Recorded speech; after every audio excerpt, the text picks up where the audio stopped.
दंत कथाएं रुरु एक मृग था। सोने के रंग में ढला उसका सुंदर सजीला बदन माणिक नीलम और पन्ने की कांति की चित्रांकता से शोभायमान था। मखमल से मुलायम उसके रेशमी बाल, आसमानी आंखें तथा तराशे स्फटिक से उसके खुर और सींग सहज ही किसी का मन मोह लेने वाले थे। तभी तो जब भी वह वन में चौकलियां भरता तो उसे देखने वाला हर कोई आकर उठता। जाहिर है कि रुरु एक साधारण मृग नहीं था। उसकी अप्रतिम सुंदरता उसकी विशेषता थी, लेकिन उससे भी बड़ी उसकी विशेषता ये थी कि वह विवेकशील था और मनुष्य की तरह बातचीत करने में भी समर्थ था। पूर्व जन्म के संस्कार से उसे ज्ञात था कि मनुष्य स्वभावतः एक लोभी प्राणी है और लोभवश वह मानवीय करुणा का भी प्रतिकार करता आया है। फिर भी सभी प्राणियों के लिए उसकी करुणा प्रबल थी और मनुष्य उसके करुणा भाव के लिए कोई अपवाद नहीं था। यही करुणा रुरु की सबसे बड़ी विशेषता थी। एक दिन रुरु जब वन में स्वच्छंद विहार कर रहा था तो उसे किसी मनुष्य की चीत्कार सुनाई दी।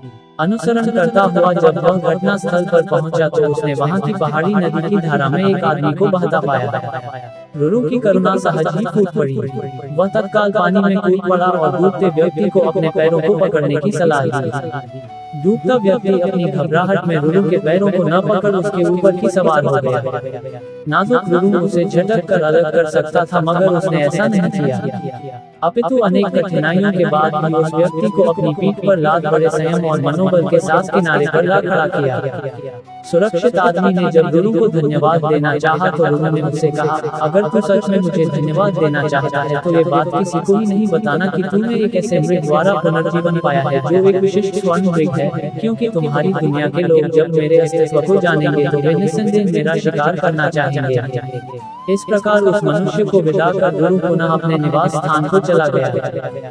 कालांतर में उस राज्य की रानी को एक स्वप्न आया। उसने स्वप्न में रुरु साक्षात दर्शन कर लिए। रुरु की सुंदरता पर मुग्ध और हर सुंदर वस्तु को प्राप्त करने की तीव्र अभिलाषा से रुरु को अपने पास रखने की उसकी लालसा प्रबल हुई।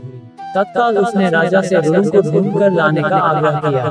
सत्ता में मन में चूर राजा उसकी याचना को ठुकरा नहीं सका। उसने नगर में ढिंढोरा पिटवा दिया कि जो कोई भी रानी द्वारा कल्पित मृग को ढूंढने में सहायक होगा उसे वह एक गांव तथा 10 सुंदर युवतियां पुरस्कार में देगा। राजा के ढिंढोरे की आवाज उस व्यक्ति ने भी सुनी जिसे रुरु ने बचाया था। उस व्यक्ति को रुरु का निवास स्थान मालूम था। बिना एक क्षण गंवाए वह दौड़ता हुआ राजा के दरबार में पहुंचा। फिर हाँफते हुए उसने रुरु का सारा भेद राजा के सामने उगल डाला।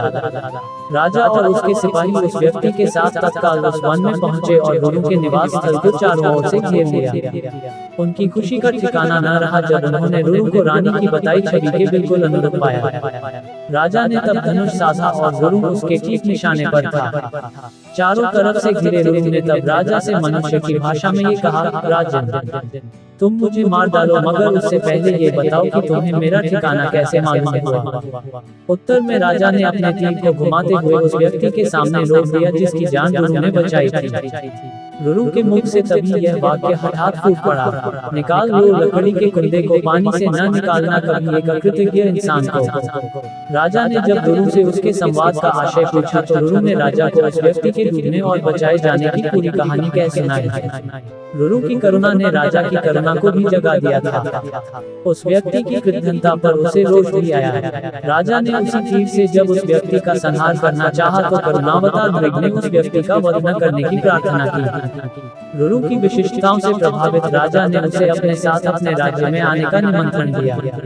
रुरु ने राजा के अनुग्रह का नहीं ठुकराया और कुछ दिनों तक वह राजा के आतिथ्य को स्वीकार कर पुनः अपने निवास स्थल को लौट गया।